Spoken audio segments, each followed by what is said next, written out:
কবরের মধ্যে বড় ভয়ঙ্কর অবস্থায় শুয়ে আছি রে বেটা। চিন্তা করে দেখ, তুমি মোটরসাইকেল মাইরা আমি মায়ের কবরের পাশ দিয়ে যাও, তোমার মোটরসাইকেলের ধোঁয়ার ধাক্কায় রাস্তার ধুলিগুলি আমি মায়ের কবরের উপরে আইসা পড়ে।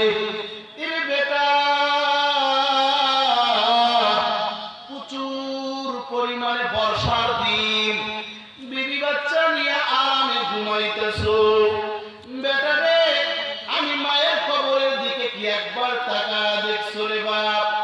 তুমি যেই ঘরের মধ্যে শুয়া শুয়া ঘুমাও, ওই ঘরের মধ্যে আসমান থেকে টপকা টপকা বৃষ্টি পড়তে থাকে। তোমার ঘর ভেদ করে টিনের পানি গুড়া গোড়া গোড়া আমি মায়ের কবরের ছিদ্র দিয়ে কবর পর্যন্ত ঢুকে যায়। বিসমিল্লাহির রহমানির রহিম।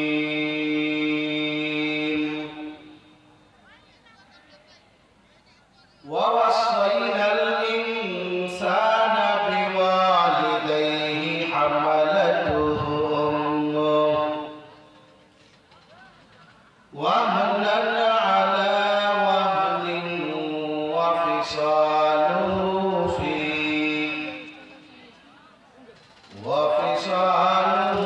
في عامين أن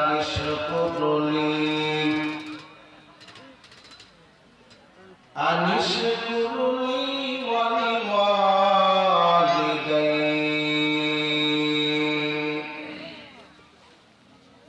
إلي المصير.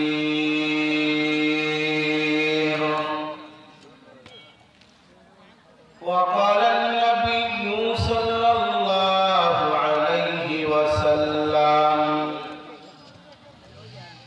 رضا ربي رضا الوالدين وسخط ربي سخط الوالدين.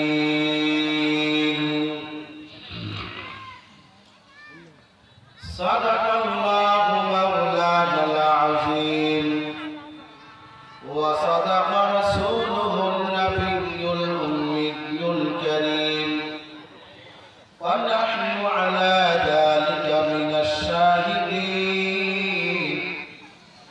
والشاكرين. الحمد لله رب العالمين. اللهم صل على روح محمد في الأرواح وعلى جسد محمد في الأجساد وعلى قلب محمد في القلوب وعلى قبر محمد في القبور. سبحانك لا علم لنا إلا ما علمتنا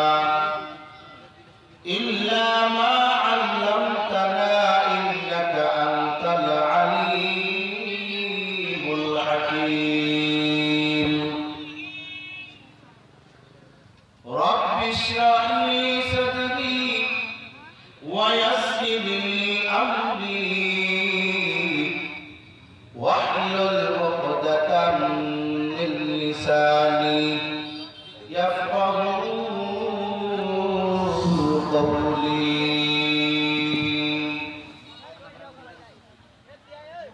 मैं दूर हो मजबूर हो ऐ सैयद आलम. मैं दूर हो मजबूर हो ऐ सैयद आलम. दीदार दिखाते नहीं आवाज सुना दो.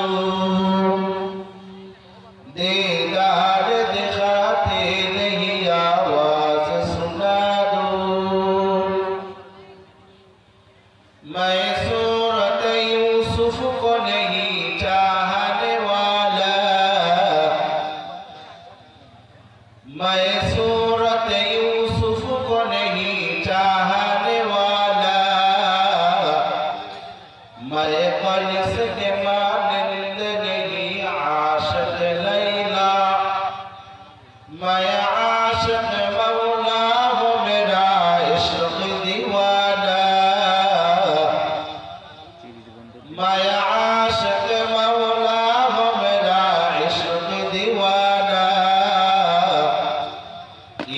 जुमला जहां जिसकी तजल्ली से उजाला, ए जुमला जहां जिसकी तजल्ली से उजाला।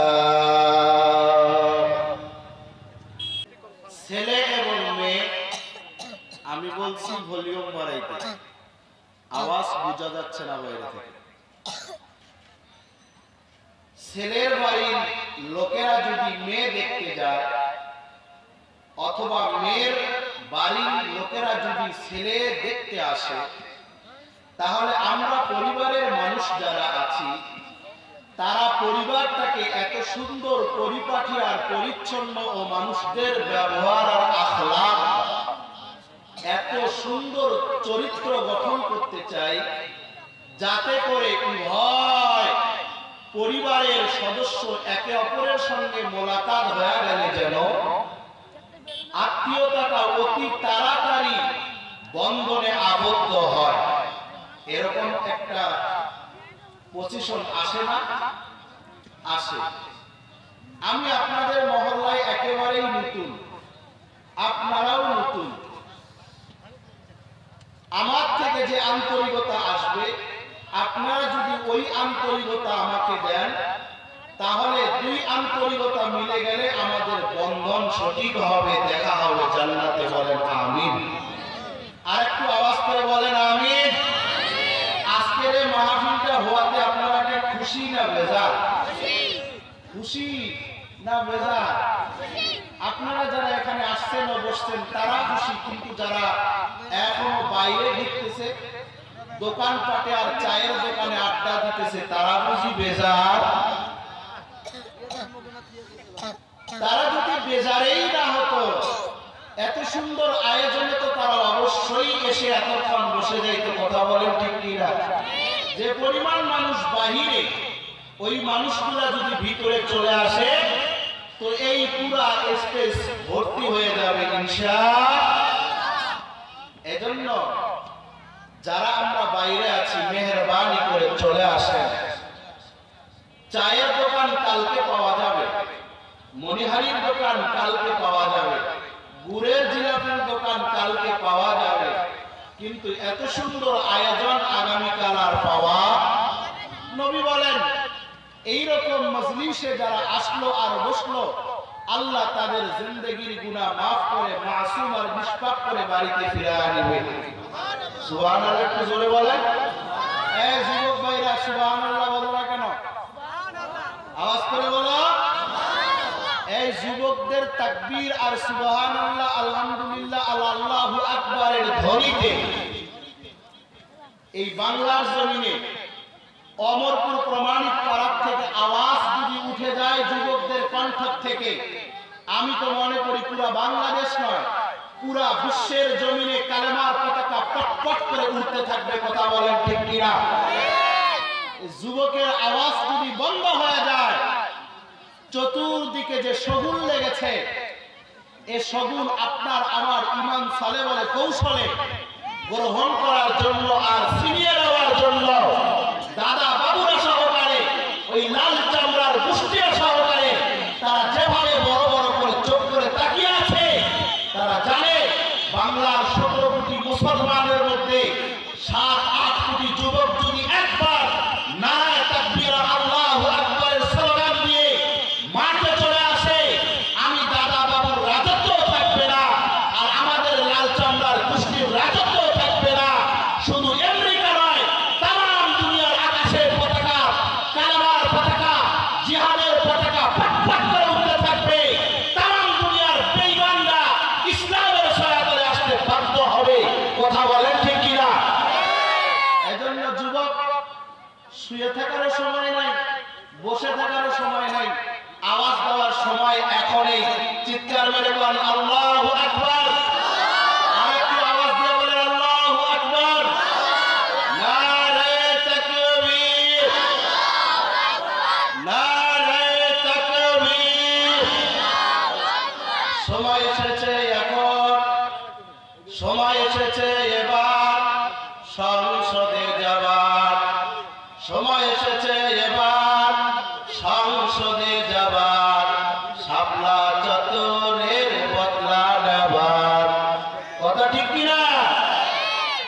এজন্য তাকবীর যুবকের কণ্ঠ থেকে যখন ভেসে আসবে, কালামার পতাকা এই দুনিয়ার জমিনে পট পট পট পট করে উঠতে থাকবে। বলেন আল্লাহু আকবার, নারায়ে তাকবীর।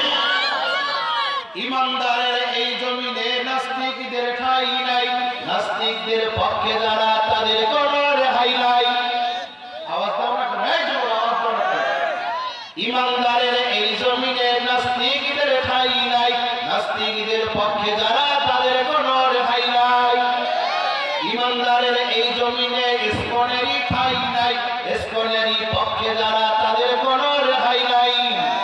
চলো চলো সামনে চলো, চলো চলো সামনে চলো, বজ্রকণ্ঠে আওয়াজ তোলো, একই সঙ্গে দাও না স্লোগান, নারায়ে তাকবীর, নারায়ে তাকবীর। ইমানদারের এই জমিনে বেঈমানদের ঠাঁই নাই, বেঈমানদের পক্ষে যারা তাদের কোনো রেহাই নাই। এজন্য আসেন বসে যান, অল্প মুখতাসার কিছু কথা হবে। আমি আপনাদের সামনে মুখতাসার কিছু আলোচনা করার জন্য কোরআনে হাকিম থেকে একখানা আয়াতে কারিমা তেলাওয়াত করেছি। বিশ্ব নবী, শেষ নবী, হায়াতুন নবী, নবী মুহাম্মদুর রাসূলুল্লাহ সাল্লাল্লাহু আলাইহি ওয়াসাল্লামের অসংখ্য ওয়ামি ও বাণী আহাদিসে মুবারাকা থেকে একখানা মাশহুর হাদিস শরীফ তেলাওয়াত করেছি। আমি এই আয়াত আর হাদিসকে সামনে রেখে আপনাদের সামনে অল্প কিছু সময় আলোচনা করব। এরপরে প্রধান বক্তা আসবে। আখিরি মুনাজাত না করে যাবেন না, কে কে হাত তুলেন তো। আখিরি মুনাজাত না করে যাবেন না, হাত তুলেন। আল্লাহ আমাদেরকে কবুল করেন। আমি আপনাদের সামনে কোরআনে হাকিম থেকে একখানা আয়াতে কারিমা তেলাওয়াত করেছি।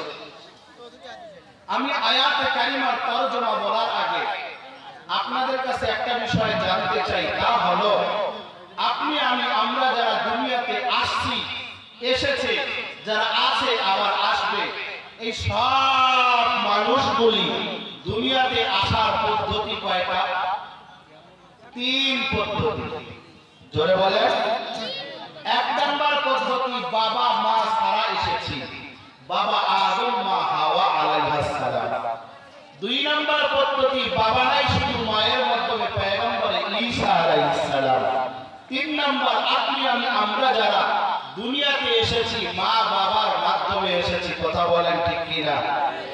আপনার আমাদের সবার একটা পরিচয় আছে, পিতৃ পরিচয় আছে, মাতৃ পরিচয় আছে, কি আছে না বলেন? তো আপনি আমি আমরা যারা দুনিয়াতে আসলাম, আমাদের সবার বাবার লাইনের একটা পরিচয় আছে, মায়ের লাইনের একটা পরিচয়।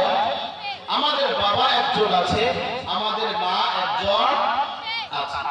এই মজলিসে কার বাবা নাই, বাবা অন্ধকার কবরে চলে গেছে, একটু কষ্ট করে হাতটা তুলে যাবে কি? মা নাই অথবা বাবা মা দুইজনে নাই। আমাদের মা বাবা যাদের অন্ধকার কবরে চলে গেছেন, আল্লাহ আপনি আমাদের কলিজার টুকরা জনমদুখী মা আর পরম শ্রদ্ধা আব্বা জানের কবরখানা জান্নাতের টুকরা বানায়া দেন। আওয়াজ করে বলেন আমিন। আর একটু আওয়াজ করে বলেন আমিন। আপনি আমি দুনিয়াতে আসার মাধ্যম হলো আপনার আমার বাবা আর আপনার আমার মা। তো মা আর বাবার মাধ্যমে আপনি আমি এই দুনিয়ার রঙিন চেহারা দেখতে পেরেছি। আপনি আমি এমন একটা অবস্থায় ছিলাম যখন আপনার আমার কোনো অস্তিত্ব ছিল না। আপনি আমি এমন একটা অবস্থায় ছিলাম যখন আপনার আমার জবান দিয়ে আওয়াজ আসতো না। আপনি আমি ভালো মন্দ কোনো কিছু তামিজ করতে পারতাম না, পার্থক্য করতে পারতাম না, কোনটা ভালো কোনটা খারাপ, কোনটা আগুন কোনটা পানি, কোনটা জমিন কোনটা কি, কোনো কিছুই যখন পার্থক্য করতে পারতাম না। এমনকি রাতের পর রাত, দিনের পর দিন যদি পোশাকের জায়গায় পড়ে থাকতাম, পায়খানা করতাম, পায়খানা নিয়ে নাড়াচাড়া করতাম, ওই একটা করুণ অবস্থায় আপনার আমার সবচেয়ে বেশি যে সহযোগিতা করেছে, সেই সহযোগীর নাম কি একটু আওয়াজ দিয়ে বলেন? সবাই বলেন, আওয়াজ করে বলেন মা শব্দটা বলতে কি কষ্ট হয়? যুবক হবে না ওই দিন যেই দিন তোমার মা অন্ধকার কবরে চলে যাবে। সেই দিন তুমি মা মা করে চিৎকার করবা, তোমার মায়ের জবান থেকে একটা আওয়াজ পাবা না। সেই দিন মা মা করে চিৎকার করবা, তাম পাড়ার মানুষকে পাইবা, মহল্লার সব মানুষ দেখবা আশেপাশে ঘুরতেছে, কিন্তু ওই সময়টা জলমদখুলি সবচেয়ে কষ্টের দিনে যাকে তুমি আপন করে পাইছিলা, যাকে তুমি নিজের সবচেয়ে বড় সঙ্গী করে পাইছিলা, ওই মা দেখবা মুসল্লার মধ্যে শুয়ে আছে, মসজিদের খাটলির মধ্যে শুয়ে আছে। পাশে গিয়া মাকে ডাকতে থাকবা, চিৎকার মারতে থাকবা, যুবক জমিনে পড়ে যাইতে থাকবা, যুবক হুঁশ হারা ফেলবা। মা ডাকতে ডাকতে ডাকতে ডাকতে তোমার চোখের পানি শেষ হয়ে যাবে, কান্না শেষ হয়ে যাবে, রক্ত চলে আসবে, কিন্তু ওই জলমদখুলির মার জবান থেকে একটাও উত্তর আসবে না। সেই দিনটা কিন্তু তোমার আমার সবার সামনে আসবে কি আসবে না বলে? আসবে। এজন্য এখন মা বেঁচে আছে বলে মাকে মা বলে ডাকতে লজ্জা পাও। এমন একটা দিন আসবে মা বলে চিৎকার করা হবে, কিন্তু মা কোনো উত্তর দিবে না। এজন্য মায়ের সাথে বাবার সাথে আখলাকটা কেমন হওয়া দরকার, এই নিয়তে এই বিষয়কে সামনে রেখে কোরআনে হাকিম থেকে বরকতময় একখানা আয়াতে কারিমা তেলাওয়াত করেছি। আল্লাহ কি বলেন এটা আপনাদেরকে বোঝানোর চেষ্টা করে আমি আমার বক্তব্য ইতি টানবো। এরপরে আজকের মাহফিলের প্রধান মেহমান আসবে, তার সুরালু কণ্ঠে মাধুর্যময় কণ্ঠে আপনাদেরকে বয়ান শোনাবে ইনশাআল্লাহ। সবাই বলেন ইনশাআল্লাহ। যে সমস্ত ভাইরা বাইরে আছেন, মাকে যারা মহব্বত করেন, বাবাকে যারা মহব্বত করেন, মা বাবার সম্পর্কে দুইটা কথা শোনার জন্য এসে যান। মা বাবার সম্পর্কে আমি আপনাদের সামনে অল্প কিছু সময় আলোচনা করব। আল্লাহ বলেন, আল্লাহ তাআলা বলেন, হে বনি আদমের দল, তোমরা মা বাবার সঙ্গে ইহসান করবা। কেন ইহসান করবা? এক নাম্বার কারণ, তোমার মা তোমাকে পেটের মধ্যে ধারণ করেছে এই কারণে। দুই নাম্বার কারণ, তোমার মা তোমাকে 2টা বছর নিজের স্তনের দুধ পান করায়া তিলে তিলে তোমাকে বড় করেছে এই কারণে। তুমি তোমার মা বাবার সঙ্গে ভালো আচরণ করবা এবং মা বাবার শুকরিয়া করবা। মা বাবার শুকরিয়া করার সাথে সাথে আমি রবের শুকরিয়া করবা। আমি রবের শুকরিয়া করার সাথে সাথে তোমার জলমদখুলি মা আর তোমার পরম শ্রদ্ধা আব্বা জানের শুকরিয়া করবা। যদি করতে পারো, আমি রব্বে কায়নাত কিয়ামতের দিনে তোমার আমলনামাখানা ডাইন হাতে দিয়া তোমাকে বিনা হিসাবে জান্নাত পর্যন্ত পৌঁছা দেব। চিল্লায়ে বলেন সুবহানাল্লাহ। আল্লাহ তাআলা ইরশাদ করেন, ওয়া ওয়াসাইনাল ইনসানা বিওয়ালিদাইহি,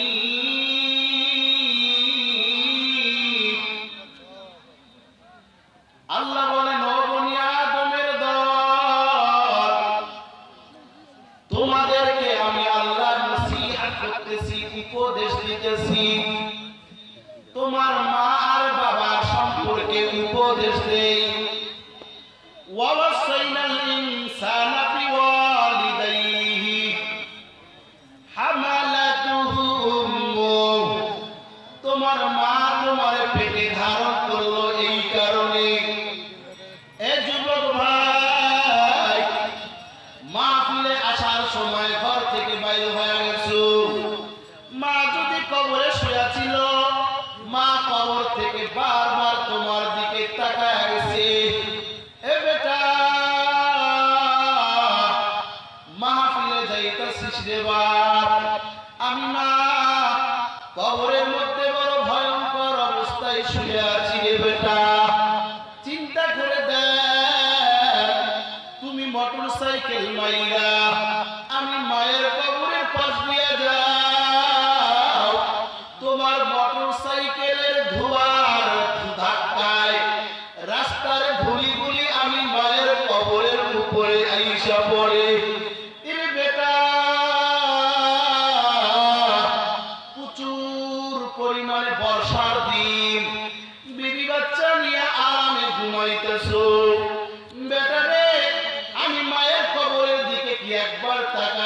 দেখছো রে বাপ, তুমি যেই ঘরের মধ্যে শুয়া শুয়া ঘুমাও, ওই ঘরের মধ্যে আসমান থেকে টপকা টপকা বৃষ্টি পড়তে থাকে। তোমার ঘর ভেদ করে টিনের পানি গুলা গোড়া গোড়া আমি মায়ের কবরে ছিদ্র দিয়ে কবর পর্যন্ত ঢুকে যায়। কিরে বাপ, তুমি আজকে মাহফিলে যাইতাছো, যাও, আমি মায়ের জন্য দোয়া করবা, আমি বাবার জন্য দোয়া করবা। মাহফিলে বৈশা আমি মায়ের জন্য এক ফোঁটা চোখের পানি ফেলাইবা। আমার আল্লাহ আমার কবরের আযাব মাফ করে দিবে। বেটারে, কেন আমার জন্য চোখের পানি ফেলাইবা জানোনি? তোমার বাবার ঔরস থেকে যখন তুমি আমার গর্ভে আসলা, আমার গর্ভে ঢোকার সাথে সাথে আমি মায়ের রুচি বন্ধ হয়ে গেল। আমি মা, তুমি গর্ভে আসার আগে 2 প্লেট খানা খাইতে পারতাম। বেটারে, তুমি যখন আমার গর্ভে চলে আসলা, আমি মা আর 2 প্লেট খানা খাইতে পারি না। 1 প্লেট খানা খাইয়া আর 1 প্লেট টানতে পারি না। ও বেটা, তুমি যখন আমার পেটের মধ্যে থাকা আরম্ভ করলা, 1 মাস 2 মাস 3 মাস 4 মাস হয়ে গেল, তোমার নাভির সঙ্গে আমার আল্লাহ তাআলা আমার নাভির সঙ্গে তোমার নাভি অ্যাডজাস্ট করে দিল, তোমার খানার ব্যবস্থা করে দিল। আমি মা দুনিয়ার জমিনে কষ্ট করে কিন্তু তোমার খানা থেকে তোমার কাছে পৌঁছা দেয়। আরে যুবক ভাই, মা বলে বেটা রে, কেন আমার জন্য দোয়া করবা? শোন, যখন তোরে আমি পেটের মধ্যে ধারণ করলাম, 6 মাস বয়স তোমার আমার পেটের মধ্যে তুমি আসো, তুমি মাঝে মাঝে আমারে লাথি দাও। আমি মা পেটের ব্যথা সহ্য করতে পারি না, মাঝে মাঝে মাথা দিয়া নাড়া দাও, পা দিয়া নাড়া দাও। আমি মা খানা খাইতে বসলাম, এমন অবস্থায় বেটা তুমি আমার পা দিয়া, তোমার পা দিয়া আমার পেটের মধ্যে লাথি মারলা। আমি মা আর খানা খাইতে পারলাম না। খানার প্লেটটা সরাইয়া পেটটা চিপে ধরে বিছনার মধ্যে দিয়া শুয়া পড়লাম। স্বামী ডাক দিয়া বলে, বিবি রে, কি হইল তোমার? খানা কেন খাও না? ঘরের মেয়েরা বলে, দেখছো নি কামের ভয়ে ঘরের মধ্যে দিয়া শুয়া থাকে। ও যুবক ভাই, ওই মা যাদের নাই, ওই বাবা যাদের নাই, যুবক রে, মা চলে গেছে দুনিয়াতে, আর মা পাইবা না। এ যুবক, যার মা চলে গেছে, আয় ভাই, আমি মুসাফির মানুষ, তোরে নিয়ে মার জন্য দোয়া করে যাব। যার মা নাই, মায়ের জন্য 1 ফোঁটা চোখের পানি ফেলে দে। মা কবর থেকে তাকায় আছে তোর আর আমার দিকে। সন্তান রে, আমি মা তোমার দিকে তাকায় থাকলাম। মা বলে, বেটা, সব চলে গেল, তুমি দুনিয়াতে আসার সময় হয়ে গেল। জানছো রে বেটা, আমার প্রসব কথা শুরু হয়ে গেল। মা বাবার পায়ের কাছে গিয়া পড়ে গেল। বাবা ঘুমাইতেছে, মা হঠাৎ করে বাবার পায়ের কাছে গিয়া বসে চোখের পানি ফেলাইতে আরম্ভ করে। বাবার ঘুম ভেঙে গেল। বাবা ডাক দিয়া বলে, বিবি রে, কেন কান্না করো? বিবি জানবার চাই। মা ডাক দিয়া বলে, স্বামী আমার 3, 4, 5 বছর আপনার ঘরে সঙ্গী আমি। স্বামী গো, আমার সন্তান দুনিয়ায় আসবে, এমন প্রসবের ব্যথা উঠলো, না জানি আমার কি হয়ে যায়। স্বামী আমার, এই অবস্থায় যদি আমি মারা যাই, স্বামী না জানি তোমার কোন হক আদায় করতে পারি নাই। স্বামী আমার, মেহেরবানি করে আপনি আমারে মাফ করে দেন। আপনার আমার বাবা, তোমার আমার মা আসছে টেনে বুকের মধ্যে জড়ায় নিয়ে বলে বিবি কি বলো না না আমাদের নতুন মেহমান দুনিয়াতে আসবে মায়ের প্রসব ব্যথা শুরু হয়ে গেল এত প্রসব ব্যথা নবী আমার বলে ও সাহাবায়ে কেরামের দল খবরদার খবরদার মারে কখনো কষ্ট দিবা না তোমার আমার মা তুমি আমি দুনিয়াতে আসার সময় এমন একটা ব্যথা হইছে রে ভাই আমার নবীর বক্তব্য মায়ের ওই ব্যথাটাকে যদি তুমি আর আমি জমিনের এক পাল্লায় করো তাম দুনিয়াতে যত ব্যথা সব ব্যথাগুলা যদি এক পাল্লায় করো নবী আমার বলেন ও সাহাবায়ে কেরামের দল তোমার আমার মা তোমাকে আমাকে প্রসব করার সময় যেই ব্যথা হইছে ওই ব্যথা সবচেয়ে ভারী হয়ে যাবে জমিনের মধ্যে পড়ে শুধু এদিক সেদিক চেষ্টা সৃষ্টি শুরু করলো মার এই পরিমাণ রক্ত বের হয়ে গেল মনে হয় একটা গরু জবাই করলে যেই পরিমাণ রক্ত বের হয়ে যায় এরে ভাই এজন্য নবী বললেন তুমি যত ইবাদতে করো না কেন তোমার ইবাদত দিয়া তোমার মায়ের বদদোয়া ঠেকাইতে পারবা না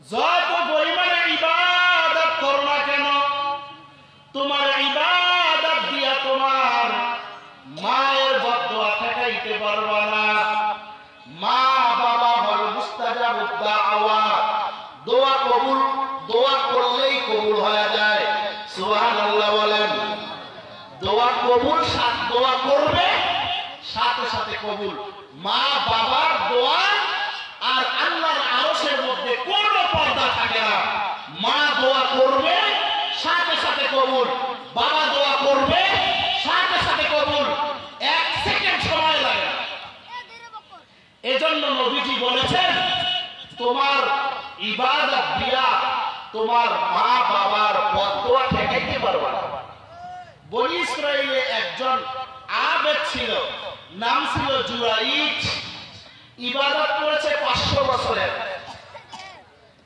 500 বছরে কোনদিন তাকবীর উল্লাস হতে নাই রমজানে রোজা কাজা হয় নাই গ্রামের মধ্যে ইবাদত করতে কষ্ট হয় মানুষের কথার আওয়াজ কানে আসে বিদায় চলে গেছে লোকালয়ে যেখানে কোনো মানুষ জনসের বসবাস নাই ওই দূরে গিয়া জুরাইজ রাহমাতুল্লাহি আলাইহি ইবাদত বندگی শুরু করলেন বাড়ি থেকে অনেক দূরে গিয়া ইবাদত করতেছেন জুরাইজ রাহমাতুল্লাহি আলাইহি মা জুরাইজকে দেখবার মন চায় সন্তানটাও ইবাদতখানায় গেল না জানি কি অবস্থা মায়ের মন তো মায়ের মন মায়ের মন তো মায়ের মন মা সন্তান জুরাইজকে দেখার খুব ইচ্ছা হয়ে গেল বাবা জুরাইজ কয়েকদিন হয়ে গেল ইবাদতখানায় চলে গেল বাবা